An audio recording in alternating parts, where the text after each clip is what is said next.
Selamat datang di channel Novel Official. Sebelum kalian mendengarkan novel Pesona Pujaan Hati, jangan lupa like, share, and subscribe. Kalau tidak ku sentil jantung kalian. Hehehehe. Tanpa lama-lama lagi langsung saja kita masuk di alur cerita novelnya. Bab 5881. Ekspresi Julia langsung menjadi sangat tidak wajar. Dan dia berkata dengan ragu-ragu, "Ini bukan hal-hal yang perlu kamu khawatirkan. Sebaiknya kamu memikirkan tentang bagaimana keluar dari sini hidup-hidup." Charlie tersenyum dan berkata, "Jangan khawatir. Dalam setengah jam, aku akan meminta ayahmu berlutut untuk melihatku keluar dari pintu ini." Julia benar-benar tidak bisa berkata-kata kepada Charlie. Meskipun dia tidak berhati jahat, sebagai putri dari keluarga Zano, dia telah melihat terlalu banyak pembunuhan hidup dan mati.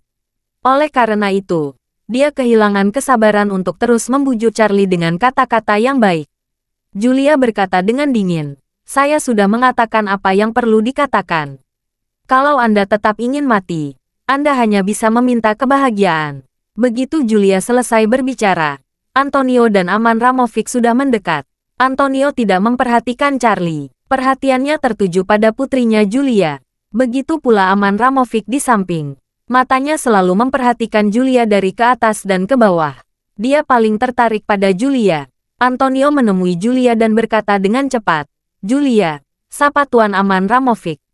Julia berkata tanpa ekspresi, "Saya tidak mengenal Tuan Aman Ramovic. Saya ingin pergi dari sini. Tolong jangan hentikan saya." Ekspresi Antonio menjadi sangat jelek. Dia menatap tajam ke arah Julia, lalu berbalik dan berkata kepada Aman Ramovic, "Maaf, Tuan Aman Ramovic, Julia memiliki temperamen yang aneh. Dia tidak mengenal Anda. Dia mungkin sedikit memberontak. Jadi tolong jangan khawatir." Aman Ramovic melihat penampilan muda dan cantik Julia. Dia berkata sambil tersenyum, "Tidak masalah. Ini hal sepele. Saya menghargai karakter lugas Nona Julia." Antonio menghela napas lega dan dengan cepat berkata kepada Julia, "Lihat. Tuan Aman Ramovic masih berlevel tinggi. Dia tidak mencarimu. Terima kasih pada Tuan Aman Ramovic." Julia mengerutkan kening dan bertanya, "Mengapa saya harus berterima kasih padanya?" Antonio sangat marah dan dengan marah berteriak, "Julia, di depan Tuan Aman Ramovic, jangan lempar sangat tidak berpendidikan. Kamu lupa apa yang saya katakan. Jangan lupa kamu adalah gadis Sisilia."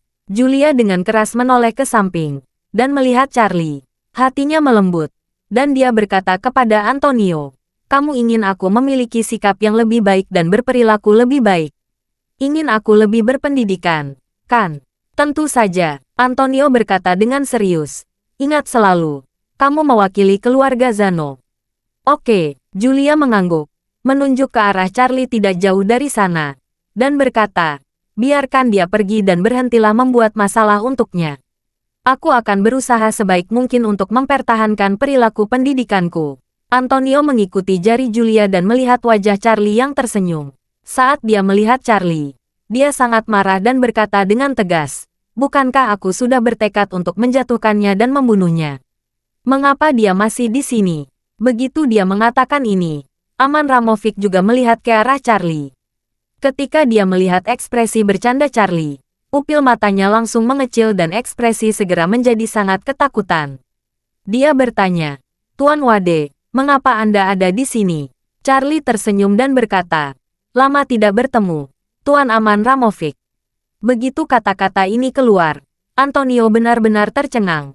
Dia dengan ragu-ragu bertanya kepada Aman Ramovic, "Tuan Aman Ramovic, apakah Anda mengenal orang ini?" Bab 5882. Saat ini, Aman Ramovic merasa seperti baru saja melihat hantu. Dia tidak pernah berani bermimpi bahwa dia bertemu Charlie yang seperti bintang jahat di New York, di rumah seorang pemimpin mafia.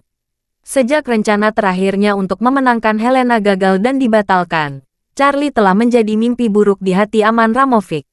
Bukan hanya karena Charlie menggagalkan rencananya untuk menikahi putri kerajaan, tetapi yang lebih penting, Charlie juga menamparkan lebih dari belasan kali.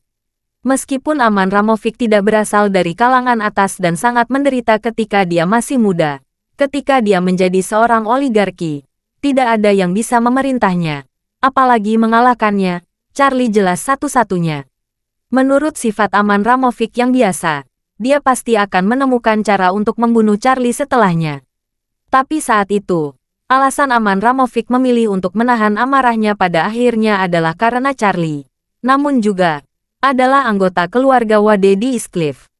Aset keluarga Wade jauh lebih tinggi dari asetnya. Tentu saja dia akan sedikit takut akan hal itu. Tapi yang terpenting bukanlah keluarga Wade yang lebih kaya dari dia. Tapi ada istana Wanlong yang kuat di belakang keluarga Wade. Namun, sepengetahuan Aman Ramovic, dia tidak mengetahui bahwa seluruh istana Wanlong telah menyerah kepada Charlie. Dia mengira keluarga Wade memberikan istana Wanlong setengah dari asetnya sebagai ketidakseimbangan atas pengampunan istana Wanlong. Jadi di dalam hatinya, dia agak meremehkan keluarga Wade. Perasaan ini mungkin seperti perasaan seorang pemilik tanah yang bertemu dengan seorang penjahat pada saat itu.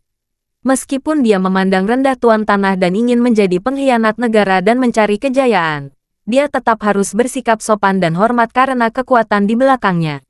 Menyadari bahwa dia tidak bisa membalas dendam terhadap Charlie, Aman Ramovic hanya bisa mematahkan giginya dan menelannya di kedalaman.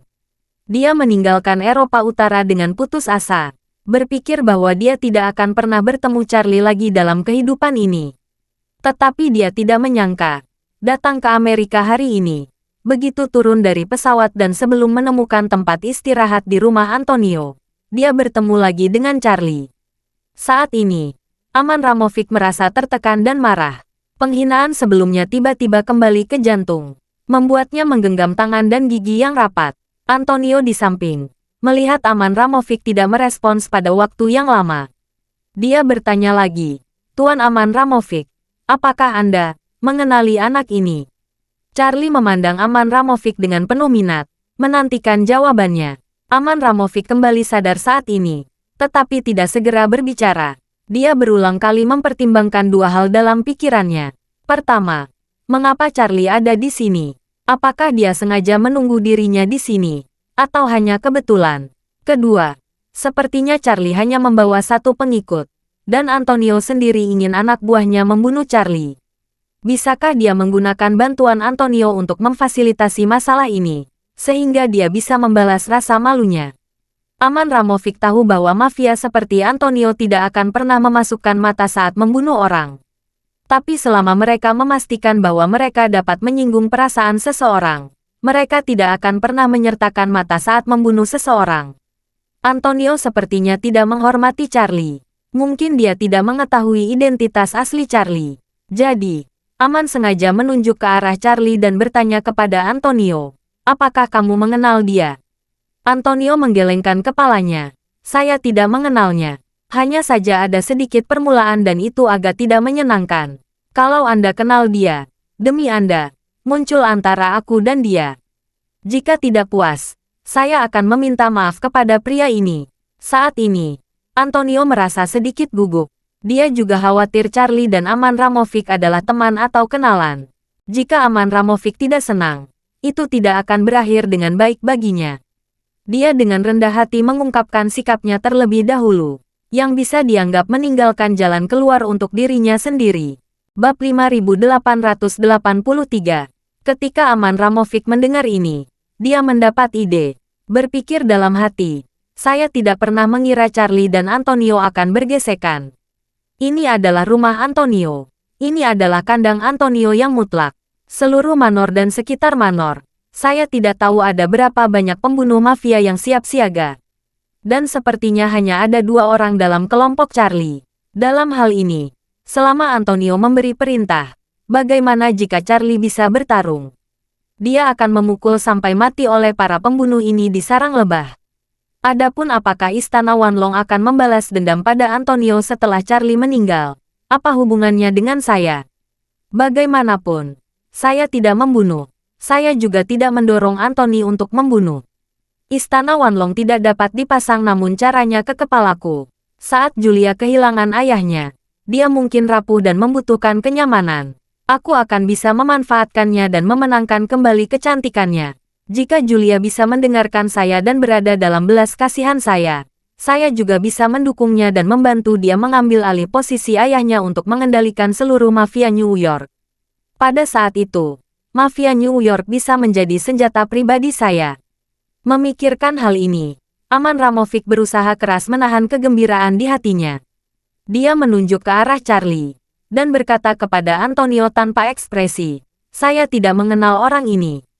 Jika Anda memiliki dendam pribadi, Anda dapat menyelesaikannya sendiri." Saat dia mengatakan itu, dia dengan sengaja mengangguk ke arah Antonio dan berkata sambil tersenyum, "Antonio, ku dengar kalian orang Sisilia tegas dan lugas dalam melakukan sesuatu dan tidak pernah ragu-ragu. Hari ini menjadi kesempatanku untuk membuka mata. Sejujurnya, sebelum saya datang ke sini, saya mempertimbangkan apakah akan memperkuat kerjasama ekonomi dengan Anda. Tapi itu semua tergantung pada apakah Anda benar-benar berani dan berpengetahuan. Meskipun Antonio adalah bos besar, dia tidak bodoh."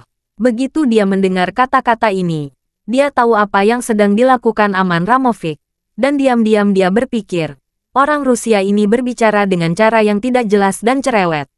Niat sebenarnya dia ingin saya membunuh seseorang dan menunjukkannya. Apakah menurut dia, pria Sisilia tidak berani membunuh dengan tangan sendiri ketika mereka bertambah tua? Lalu aku akan membunuhnya dan menunjukkannya kepadamu hari ini. Memikirkan hal ini, dia berkata, "Awalnya saya mengira Tuan Aman Ramovic mengenal anak laki-laki ini. Karena Anda belum mengenalnya, saya tidak perlu khawatir. Hari ini saya akan membunuh anak ini dengan tangan saya sendiri dan kami menambahkan keseruannya." Aman Ramovic tersenyum dan berkata, "Anda tuan rumahnya dan saya tamunya. Anda dapat melakukan apapun yang diinginkan. Semuanya tersedia untuk Anda. Jika Anda mengatur agar saya menyaksikan pembunuhan itu, saya akan menyaksikan pembunuhan itu. Jika Anda mengatur agar saya menyaksikan pembunuhan ayam, saya akan menyaksikan pembunuhan ayam itu." Antonio mengangguk dan berkata sambil tersenyum, "Kalau begitu, silakan pindah ke gudang anggur." Setelah mengatakan itu, dia berkata kepada orang-orang di sekitarnya, "Bawa anak ini dan pengikutnya ke gudang anggur. Hari ini, kita akan membiarkan Tuan Aman Ramovic melihat bagaimana kita, orang-orang Sisilia, memecahkan masalah." Julia di samping dengan cepat berkata, ayah tidak bisa membunuh." Antonio bertanya dengan dingin. Dia menyinggung perasaan saya dan tidak memberi saya rasa hormat yang pantas saya terima. Ini merupakan penghinaan besar bagi laki-laki di Sisilia. Karena dia mempermalukanku. Mengapa aku tidak bisa membunuhnya? Julia berseru. "Aku menabraknya dengan mobilku. Aku berhutang banyak padanya. Dan ini semua terjadi karena aku. Jika aku tidak kabur secara diam-diam, dia tidak akan jatuh ke tanganmu. Kalau kamu membunuh, aku tidak akan pernah bisa memaafkan diriku sendiri dalam hidup ini. Tuhan juga tidak akan memaafkanmu." Antonio tertegun sejenak, lalu berkata sambil tersenyum, "Anakku, jangan khawatir. Tuhan akan mengampuni setiap warga negara yang keluar dari Sisilia, dan dengan sendirinya dia akan memaafkanmu." Charlie sedikit tidak sabar saat melihat Aman Ramovic mempermainkan dan Antonio serta Julia berbicara tentang Tuhan. Charlie berkata dengan tidak sabar, "Antonio, bagaimana kamu bisa mendapatkan begitu banyak omong kosong? Katakan padaku, di mana lokasi gudang anggur yang kamu bicarakan? Aku pergi duluan." Bab 5884. Antonio awalnya ingin menikmati Charlie sampai mati, tetapi didorong oleh Aman Ramovic yang menyamar. Dia ingin segera menemukan tempat yang lebih tersembunyi dan menembak kepala Charlie. Gudang anggur tentu saja merupakan pilihan terbaik untuk membunuh orang. Dia juga ingin membawa Charlie ke sana secepatnya dan membunuh pria China yang berisik dan bodoh ini di depan Aman Ramovic. Tapi dia tidak pernah menyangka bahwa Charlie akan lebih tidak sabar darinya ketika kematiannya sudah dekat. Setelah tertegun sejenak, dia menunjuk ke arah Charlie dan berkata sambil mencibir, "Saya sudah membunuh banyak orang. Ini pertama kalinya saya bertemu seseorang seperti Anda yang sangat ingin mati. Kalau begitu, aku akan melakukannya." Setelah mengatakan itu, dia langsung berkata kepada beberapa orang di sekitarnya, "Kalahkan dia sekarang." Julia berdiri di depan Charlie tanpa mempedulikan keselamatannya sendiri dan berkata dengan tegas, "Kamu tidak bisa melakukan ini." Antonio tidak ingin putrinya terus menghalanginya. Dia berpikir untuk meminta seseorang membawanya pergi secara langsung. Tapi sebelum dia bisa berkata apapun, Charlie berkata dengan tidak sabar, Kenapa kamu membuang begitu banyak waktu berbicara dengannya? Tidak bisakah kita mengajaknya bersama? Biarkan dia melihat darah. Semakin banyak dia melihatnya, dia akan menjadi semakin kuat. Antonio sangat marah sehingga dia menutup gigi dan berkata, Julia, sebagai wanita Sisilia, kamu harus melihat lebih banyak darah. Jika tidak, kamu akan menjadi lemah seperti gadis berusia 3 tahun sepanjang hari. Setelah mengatakan itu, dia menunjuk ke arah anak buahnya dengan dominan, bahwa dia pergi bersama. Charlie mengambil kembali energi spiritual yang dia gunakan untuk mengintimidasi beberapa mafia gangster di waktu yang tepat. Mereka begitu bersemangat sehingga mereka tidak peduli dengan apa yang terjadi pada mereka sekarang. Dan dengan cepat membawa mereka berdua menuju gudang anggur dengan senjata terangkat. Setelah itu, Antonio memberi isyarat hormat untuk mengundang Aman Ramovic dan berkata, Tuan Aman Ramovic, silakan lewat sini. Aman Ramovic merasa bahagia di hatinya. Dia sudah lama membenci Charlie sampai mati, tapi dia tidak memiliki kesempatan atau keberanian untuk membunuh. Hari ini dia menemukan peluang bagus untuk membunuh dengan pisau, dan dia bisa menonton dari tepi lapangan. Sungguh luar biasa, ketika dia berpikir bahwa Istana Wanlong mungkin akan melancarkan balas dendam gila terhadap Antonio di masa depan. Dia menatap Antonio dengan penuh simpati dan berkata sambil tersenyum, Antonio, sepertinya kamu akan membuat terkesan hari ini. Antonio berdiri tegak seperti seorang prajurit yang dipuji oleh sang jenderal. Dia berkata dengan bangga, jangan khawatir, Aman Ramovic, hari ini pasti akan membuka matamu. Aman Ramovic mengingatkannya dari samping. Saya pikir orang Tionghoa sepertinya sudah berlatih. Orang Tionghoa pandai kungfu, jadi Anda harus berhati-hati. Antonio berkata dengan nada menghina. Itu semua omong kosong. Itu hanya tipuan untuk membodohi orang. Bahkan jika Jackie Chan datang, aku tidak akan melewatkannya. Aman Ramovic berkata cepat. Tidak, tidak, tidak. Lebih baik berhati-hati dan lihat apakah ada borgol. Borgol kedua tangannya. 1 pasang saja tidak cukup. Minimal 2 pasang. Akan lebih baik jika ada 3 pasang. Meskipun Antonio tidak mengerti mengapa Aman Ramovic begitu berhati-hati. Dialah bosnya. Karena bos sudah berbicara, dia harus melakukan hal yang sama. Maka, ia segera berkata kepada bawahannya, siapkan beberapa pasang borgol. Borgol anak Tionghoa itu. Dan borgol beberapa pasang lagi. Segera sebelum Charlie tiba di gudang anggur, 3 pasang borgol logam kuat diborgol di pergelangan tangan. Bahkan anak laki-laki kuat di sebelahnya diborgol 2 kali. Karena takut mereka berdua punya kesempatan untuk melawan. Julia telah memohon pada Antonio untuk melepaskan Charlie. Tetapi Antonio mengabaikannya sepanjang waktu. Kali ini, Antonio untuk pertama kalinya merasa Charlie benar. Sebagai wanita asal Sisilia, Julia memang memiliki hal-hal yang tidak seharusnya dimilikinya. Beberapa orang berbelas kasih, dan inilah saatnya membiarkan dia melihat lebih banyak darah dari dekat. Gudang anggur yang disebutkan Antonio berada di ruang bawah tanah istana. Ruang bawah tanah istana sangat besar, dan terdapat 3 gudang anggur yang digunakan untuk menyimpan semua jenis anggur berkualitas. 2 di antaranya diisi dengan segala jenis anggur berkualitas.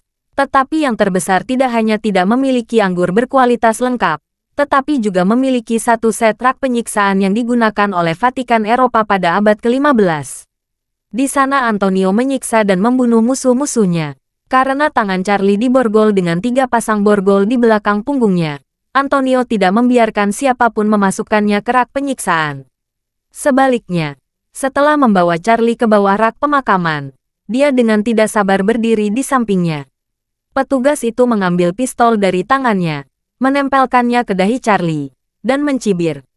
Wah, kamu beruntung. Biasanya orang yang bisa dibunuh dengan diterima sendiri adalah orang-orang besar yang terkenal dan terhormat di New York. Orang kecil sepertimu, kamu beruntung mati. Sebelum Charlie bisa mengatakan apapun, Aman Ramovic di samping diam-diam berkata di dalam hatinya, Antonio, orang ini berasal dari keluarga Wade di Tiongkok. Dari segi nilai, dia jauh lebih berharga daripada kalian mafiosi. Jika kamu benar-benar ingin membunuh dengan 1 tembakan, maka dia menjadi orang paling kuat yang pernah kamu bunuh di hidupmu.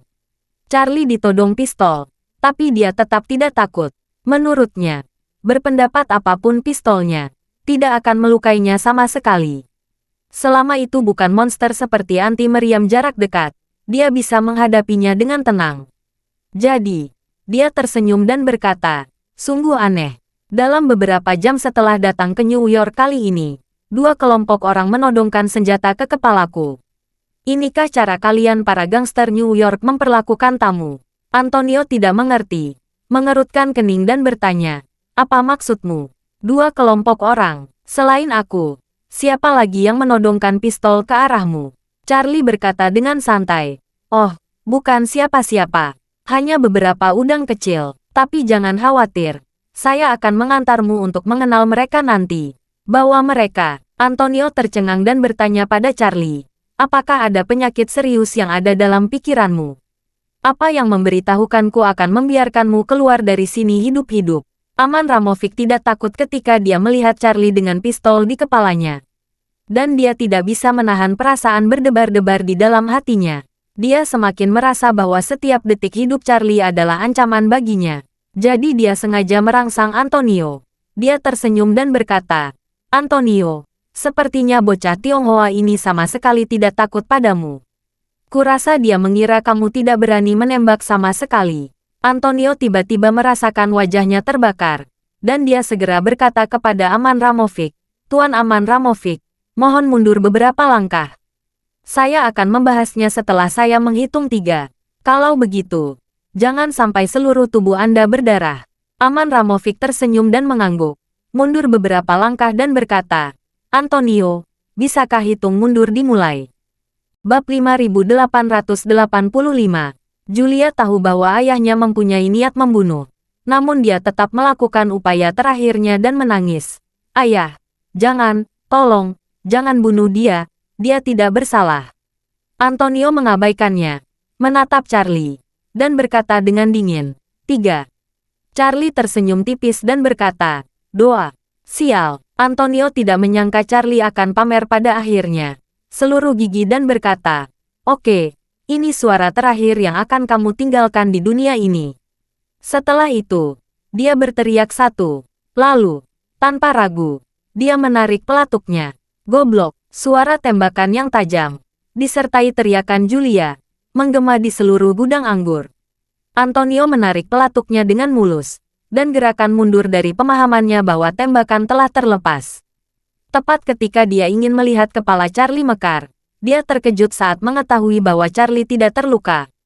Dia tidak tahu bahwa pada saat dia menarik pelatuknya, Charlie hanya menutup kepalanya dengan santai dan menghindari peluru. Kemudian, dia segera kembali ke tempatnya, masih di depan pistol Antonio. Antonio tercengang. Dia tidak bisa melihat dengan jelas gerakan Charlie. Dia hanya merasakan peluru yang ditembakkan di matanya. Charlie masih menatap dengan senyuman di wajahnya. Yang lain terlalu terkejut untuk berbicara saat ini. Dan Aman Ramovic bahkan lebih tercengang. Dia terus menatap Charlie. Jelas tidak melihat Charlie bergerak. Tetapi merasa kepala Charlie kabur. Bagaimana dia bisa tidak terluka? Saat ini, Charlie memandang Antonio yang tercengang dan berkata sambil tersenyum. Keterampilan menembakmu juga tidak bagus. Brengsek, Antonio tidak peduli dan segera menarik pelatuknya ke arah kepala Charlie. Dengan keras, hal aneh yang sama terjadi lagi. Charlie menghindari pelurunya lagi. Antonio ternganga dan dia duduk. Kamu, bagaimana kamu melakukannya? Charlie dengan sinis berkata, ini kungfu Tiongkok, dasar patung pasir. Setelah mengatakan itu, dia mengerahkan kekuatan dengan tangannya. Dan 6 pasang borgol di pergelangan tangannya langsung hancur berkeping-keping oleh energi spiritual. Pecahan logam itu sepertinya memiliki mata, dan segera tenggelam ke dalam kepala 8 anak buah Antonio dengan kecepatan tinggi dan kekuatan besar. Dalam satu gerakan, lapisan anak buahnya tertembak di kepala. Melihat 8 anak buahnya tergeletak di tanah dalam sekejap, dengan darah mengalir di seluruh lantai, Antonio mengira dia telah melihat hantu. Dia sangat ketakutan sehingga dia berbalik dan lari. Tetapi saat ini kakinya menjadi lemah karena ketakutan yang luar biasa, tidak bisa bergerak sama sekali. Dia seperti ini. Begitu pula Arman Ramovic. Dia menatap Charlie dengan tercengang, dan terus berkata dalam hatinya, aku pasti sedang bermimpi. Aku pasti sedang bermimpi. Angus dan Julia juga terkejut pada waktu yang lama. Sama sekali tidak percaya dengan apa yang mereka lihat. Kali ini, Charlie mengulurkan tangan dan mengambil pistol Beretta dari tangan Antonio, mengarahkannya ke kepalanya, dan bertanya sambil tersenyum, "Kamu suka menodongkan senjata ke kepala orang lain, bukan?" Antonio sangat ketakutan sehingga dia mengirim pesan dengan sangat panik, "Tidak, bukan." Melihat situasi ini, Aman Ramovic dengan cepat dan diam-diam ingin keluar. Tetapi kali ini, Charlie langsung mengarahkan pistolnya ke musuhnya dan dengan tegas menarik pelatuknya. Ledakan, suara tembakan lain terdengar di gudang anggur, dan Aman Ramovic memeluk lututnya dan jatuh ke lantai, meratap kesakitan. Charlie berkata tanpa ekspresi, "Tuan Aman Ramovic, jika kamu mengambil satu langkah lagi keluar, saya akan langsung menembak kepalamu dengan tembakan berikutnya. Apakah menurut kamu saya dapat menjatuhkan kepalamu dengan satu tembakan?" Aman Ramovic segera menangis dan berkata, "Saya tidak akan pergi. Saya tidak akan pergi. Jangan khawatir, Tuan Wade. Saya tidak akan pernah pergi. Tuan kamu, Antonio, yang berlumuran keringat dingin, kembali sadar, memandang Aman Ramovic yang pingsan di tanah, dan bertanya dengan kaget, kamu kenal dia?" Sebelum Aman Ramovic berbicara, Charlie tersenyum dan berkata, "Dia memanggil saya Tuan Wade ketika dia melihat saya. Apakah kamu lupa? Aku tidak dapat mengingatnya dengan jelas." Antonio sedikit terkejut dan tidak dapat mengingatnya dalam ingatannya. Charlie mencibir dan berkata, "IQ-mu memang sangat rendah." Setelah itu, dia memandang Aman Ramovic dan berkata sambil tersenyum, "Tuan Aman Ramovic, kamu pandai meminjamkan pisau untuk membunuh seseorang.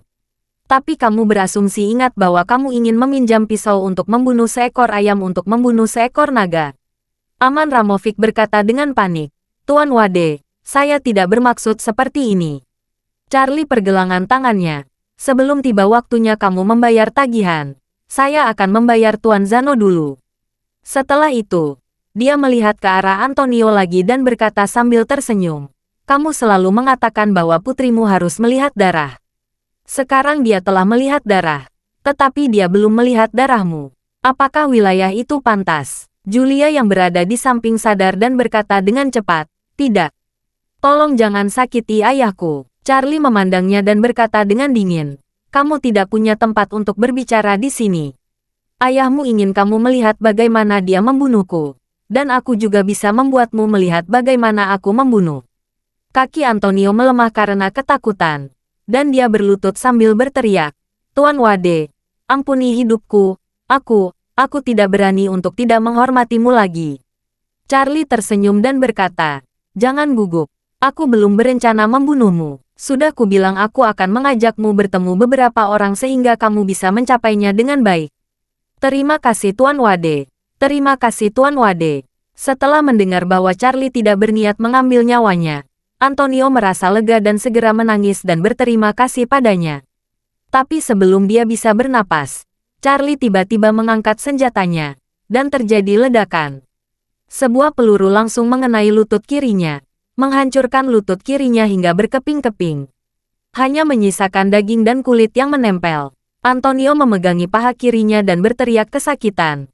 Tapi Charlie bertanya dengan tenang, "Hanya karena aku belum akan membunuhmu bukan berarti aku tidak akan membuatmu berdarah.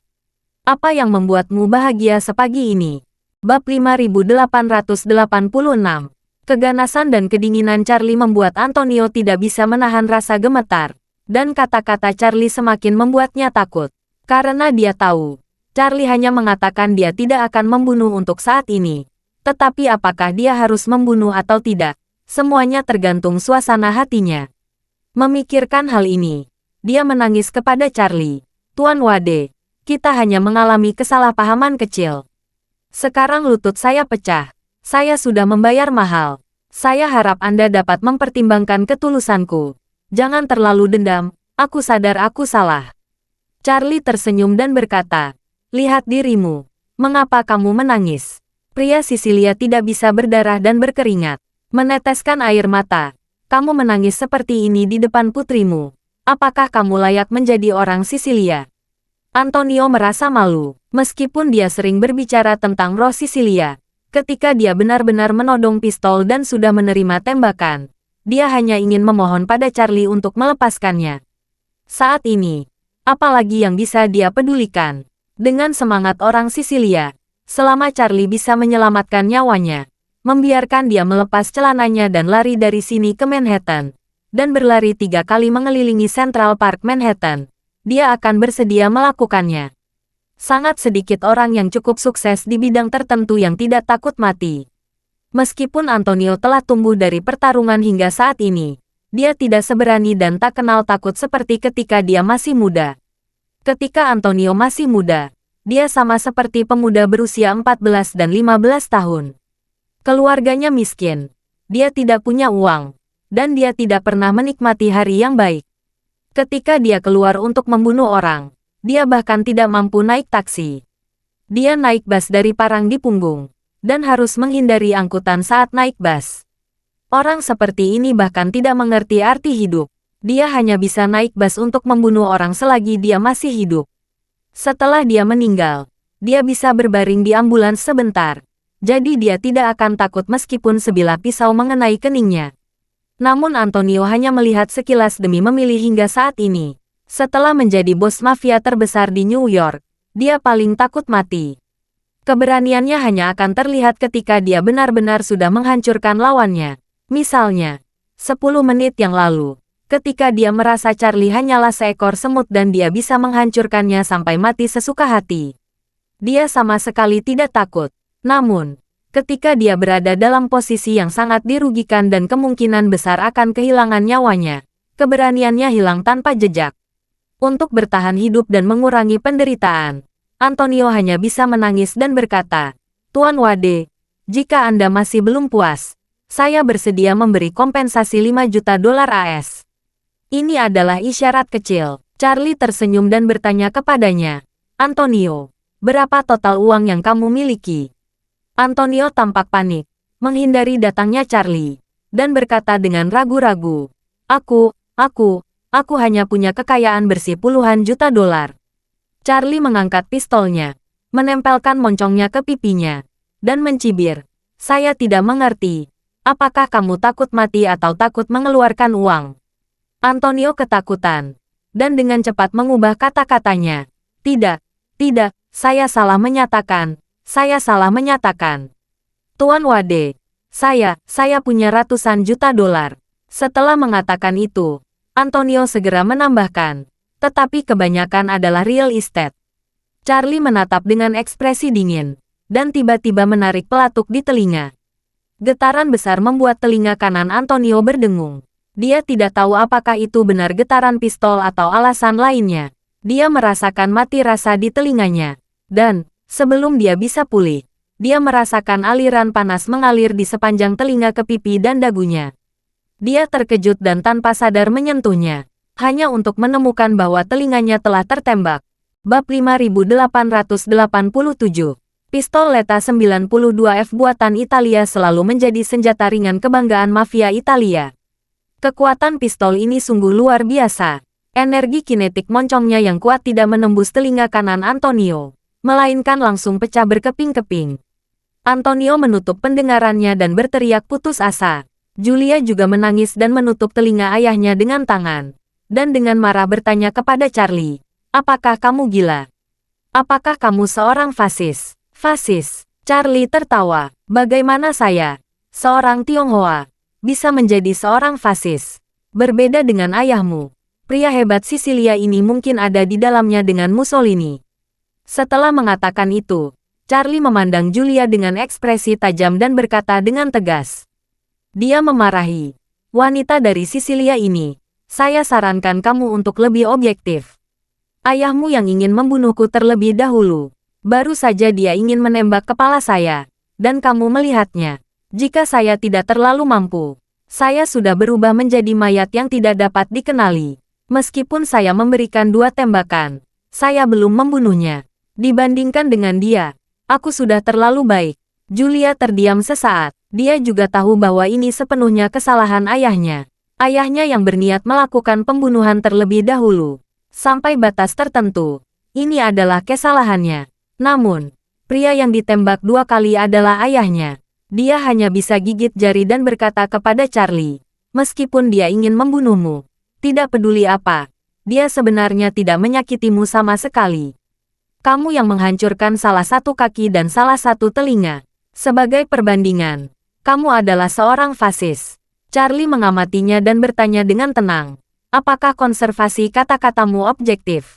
Meskipun Julia merasa bersalah, dia tetap berpura-pura menjadi tegas. Dia berkata, tentu saja tujuannya. Oke, Charlie mengangguk tanpa ekspresi. Moncong pistol tiba-tiba melewati wajah Antonio. Dan dia menarik pelatuknya lagi. Wah, Antonio merasa apa yang tadi terjadi terulang di telinga kirinya. Dia mengulurkan tangan dan menyentuhnya. Dan menemukan bahwa telinga kirinya juga berlumuran darah. Seluruh tubuhnya hampir roboh dan dia menangis. Telingaku semuanya berlumuran darah. Charlie memandangnya. Lalu memandang Julia yang tampak ngeri. Dan berkata dengan tenang. Jika aku mendengar orang lain darimu untuk memaafkan kalimat ayah mafiamu, aku akan mematahkan anggota tubuhnya. Kalau Anda terus membelanya, saya akan memotong-motongnya dan memberikannya kepada anjing-anjing. Kemudian Anda dapat menyaksikan dia dikanibal oleh anjing-anjing sambil terus menuduh saya sebagai seorang fasis.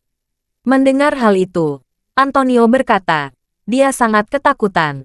Dia hampir pingsan. Dia menangis dan berkata kepada Julia, putriku yang baik, mulai sekarang, jangan katakan apa-apa.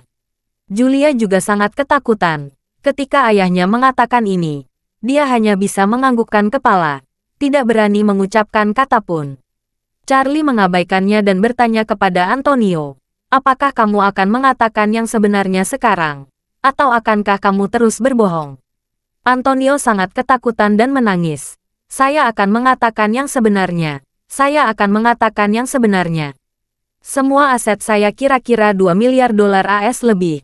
Ada sekitar 1/4 berupa real estate, 1/4 berupa berbagai aset tetap, dan 1/4-nya berupa uang tunai, deposito, saham, dan perwalian. Ada dalam berbagai bentuk, sisanya 1/4-nya semuanya pengedar narkoba dan berbagai barang selundupan. Charlie mencibir, ini hanya 2 miliar. Apa yang kamu lakukan diam-diam? Apakah kamu takut aku akan menggerogoti uangmu? Antonio terkekeh dan berseru, tidak, tidak. Bukan itu maksudku. Charlie menarik Aman Ramovic untuk melihatnya, memandang Antonio dan berkata, izinkan saya memperkenalkan kepada Anda. Ini Angus, dia membuka toko angsa panggang di Chinatown. Geng bernama Burning Angels mendatanginya dan meminta 3.000 dolar sebulan darinya. Apa hubungan Burning Angel ini denganmu? Mereka tidak ada hubungannya denganku. Antonio ingin mengelak, tapi sebelum dia selesai berbicara, dia menyadari bahwa ini mungkin alasan mengapa Charlie datang mencarinya. Dengan kata lain, Charlie sudah tahu tentang ringkasan dengan Burning Angel. Bab 5888. Aman Ramovic di samping juga pingsan total. Dia menangis dalam hatinya. Sial macam apa yang kualami. Charlie menjelaskan hari ini bahwa dia mendapat masalah Antonio. Mengapa aku kebetulan pergi ke tempat Antonio hari ini? Kalau aku datang terlambat setengah jam, mungkin Antonio sudah mati. Dan aku tidak perlu menyinggung Charlie, apalagi tertembak. Antonio sudah ketakutan saat ini. Dia merasa sangat bodoh. Tidak pernah menyangka bahwa Charlie sengaja mengadakan pertunjukan di depan rumahnya. Tujuan sebenarnya ternyata adalah untuk menyelesaikan masalah dengan dirinya sendiri. Ketika dia berpikir bahwa dia telah ditembak 3 kali oleh Charlie. Jika dia terus menggunakan kata-kata yang kuat saat ini, dia mungkin akan tertembak lagi.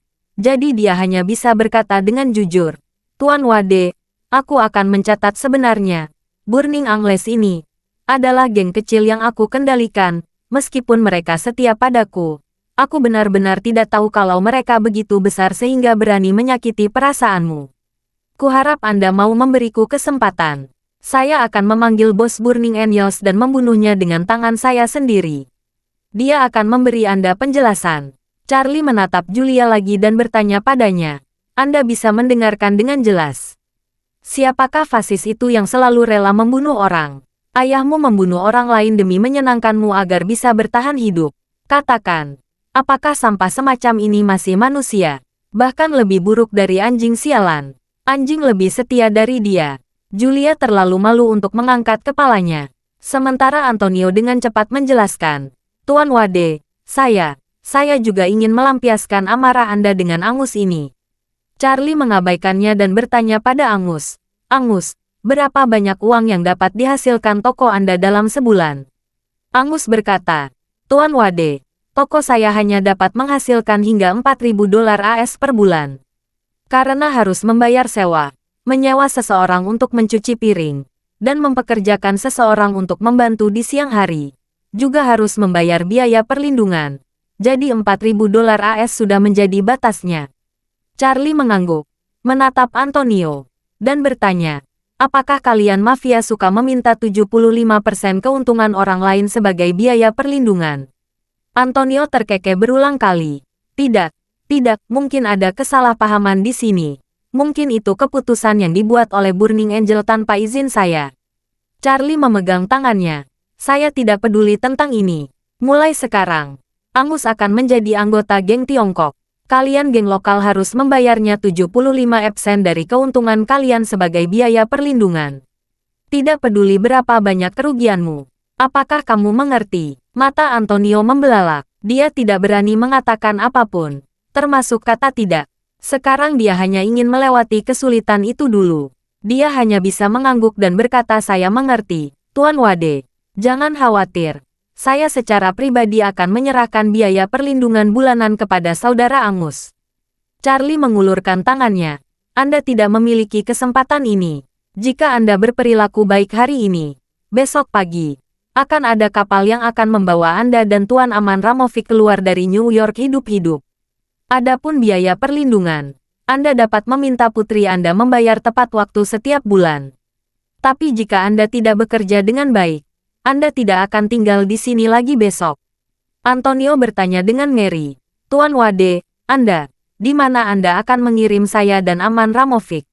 Charlie dengan santai berkata, mengirim kalian ke Suriah. Seorang teman telah membangun pengalaman perang di musim panas di sana. Kalian berdua bisa pergi ke sana dan mengalaminya. Transportasi, makanan, dan akomodasi sudah termasuk. Dan ada juga proyek pengalaman perang untuk diikuti. Kalian tidak perlu membayar sepeser pun. Pergilah. Saya mentraktir kalian. Bab 5889. Menurut Charlie, ada dua cara untuk membersihkan kekuatan jahat di Eropa dan Amerika. Entah, seperti yang dia lakukan sebelumnya. Apakah itu mafia Kanada yang memperdagangkan manusia atau gangster Meksiko yang melakukan segala jenis kejahatan? Mereka semua akan dibawa pergi, dibunuh atau diculik. Atau yang lain, mereka akan memperlakukan kekuatan jahat ini sebagai manusia.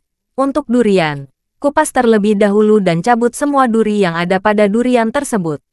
Lalu makan sisa ampasnya dalam satu gigitan. Meskipun dia meremehkan uang kecil ini, karena dia datang hari ini, tentu saja dia tidak bisa kembali dengan tangan kosong. Karena dia berencana membuat Angus lebih besar dan lebih kuat di masa depan. Keluarga Antonio adalah makanan bergizi pertama yang dia siapkan untuk Angus. Saat ini, Antonio tidak lagi peduli dengan 75% keuntungan yang ditinggalkan Charlie. Dia hanya ingin bertahan hidup dan setidaknya mempertahankan sebagian bisnis keluarga. Jika ada kesempatan lain di masa depan, dia mungkin bisa membalas dendam pada Charlie. Jika dia tidak memiliki kesempatan ini, tidak masalah.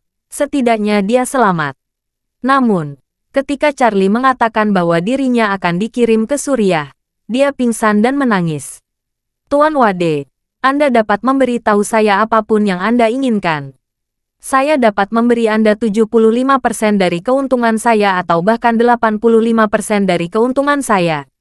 Akan aku berikan kentunganku padamu, tapi jangan membuatku meninggalkan New York. Charlie berkata dengan dingin, hanya ada dua pilihan bagimu, pergi ke Suriah atau mati. Antonio bertanya-tanya dan berkata, jika aku pergi, keluarga Zano tidak memiliki pemimpin.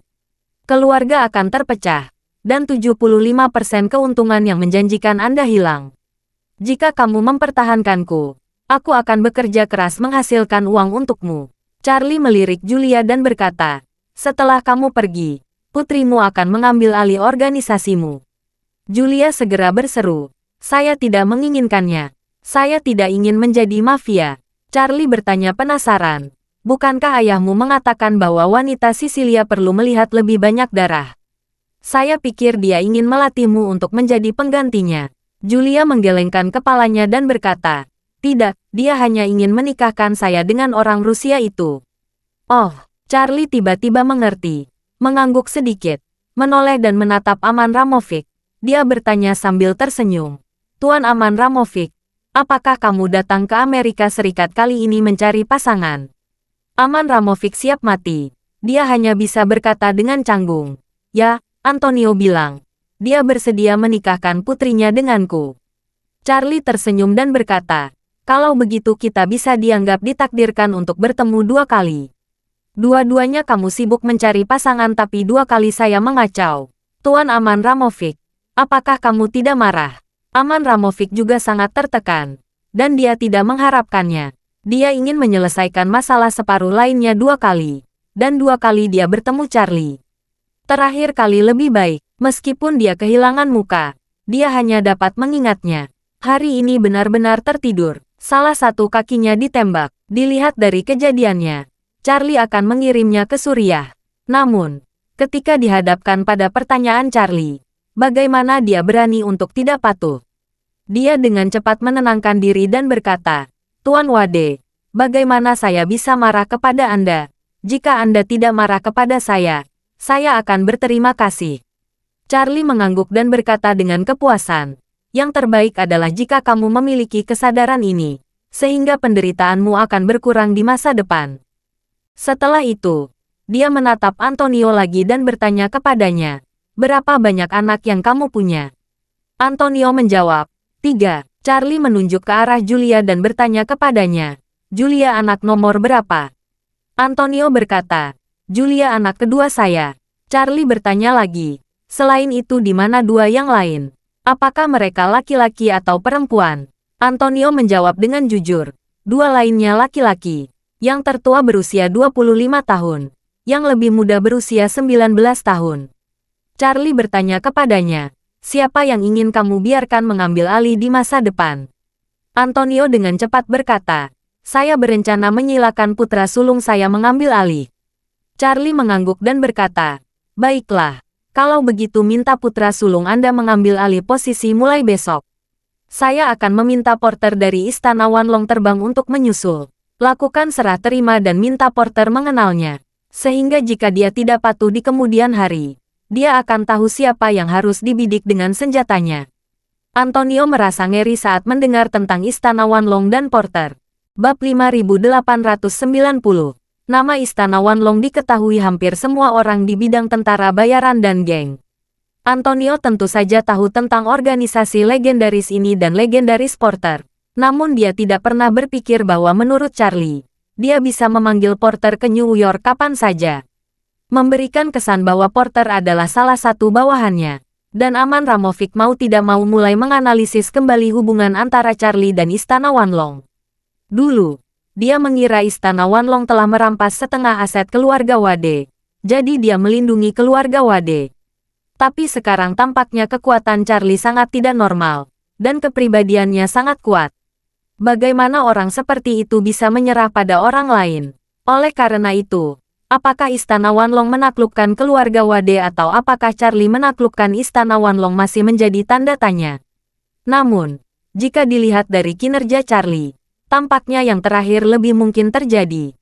Memikirkan hal ini, Aman Ramovic semakin merasa ngeri di hatinya. Jika Istana Wanlong dikalahkan oleh Charlie, lalu apa arti dirinya bagi Charlie?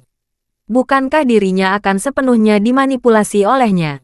Antonio bahkan lebih ketakutan saat ini, karena dia bisa mendengar bahwa Charlie ingin Porter mengawasi keluarga Zano. Begitu keluarga Zano berhenti mematuhi instruksi Charlie, mereka mungkin akan dibunuh oleh Porter.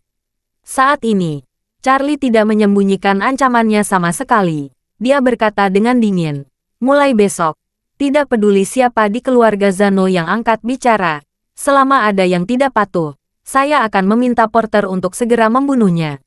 Jika siapapun tidak patuh, bunuh saja 1, dan bunuh 2 jika mereka tidak patuh. Sampai tidak ada seorang pun yang tersisa di keluarga Zanomu. Mengerti? Antonio tidak berani berbuat sedikit pun. Dia mengangguk putus asa sambil gemetar, dan berkemah. Aku mendengarkan. Aku mengerti. Mengerti. Charlie mengangguk, menunjuk ke arah Angus di sebelahnya, dan berkata dengan tenang. Karena Angus akan menjadi bos Anda di masa depan, maka keluarga Zano Anda tentu saja harus melindungi keamanan pribadi bos Anda sampai mati. Jadi mulai sekarang, apapun masalahnya, selama Angus mengalami kecelakaan atau disakiti oleh seseorang, saya akan menanggung kegagalan Anda untuk melindunginya. Terlepas dari apakah Anda melakukannya atau tidak, jika kaki Angus patah, aku akan membuat semua anggota laki-laki keluarga Zano kehilangan 2 kaki. Jika Qiangzi meninggal, saya akan membuat semua anggota laki-laki keluarga Zano dikuburkan bersamanya. Apakah kamu mengerti? Ini pertama kalinya Antonio mendengar tentang sistem duduk terus-menerus yang berlebihan. Dan matanya berkaca-kaca. Dia hampir jatuh ke lantai dengan mata terbuka lebar. Namun dia juga menyadari bahwa Charlie akan membunuh keluarga Zano dan tidak akan meninggalkan ruang yang sama sekali untuk keluarga Zano.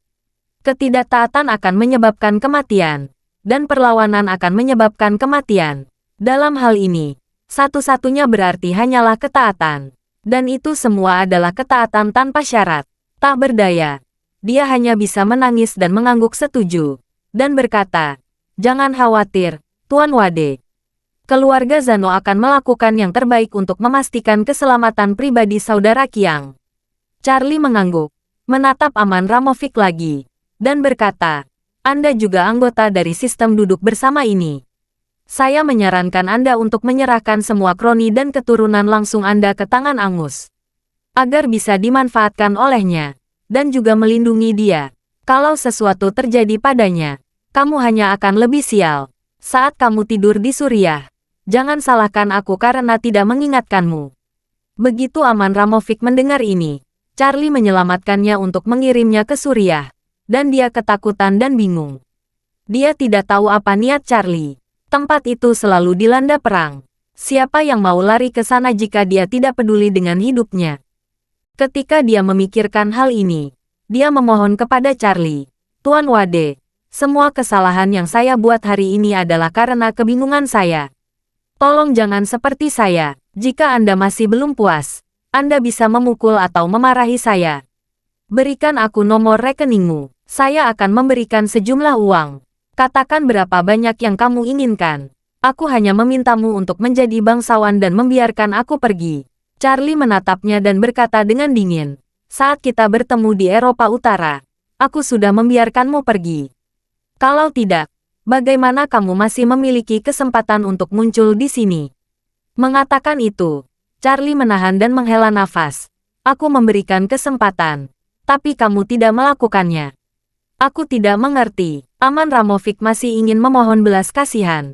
Namun Charlie terlalu malas untuk berbicara lagi dengannya. Charlie berkata kepadanya dan Antonio dengan suara dingin, "Suruh anak buah kalian mundur.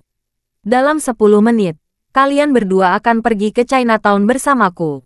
Terima kasih sudah mendengarkan cerita novel Pesona Pujaan Hati. Sampai jumpa di novel selanjutnya.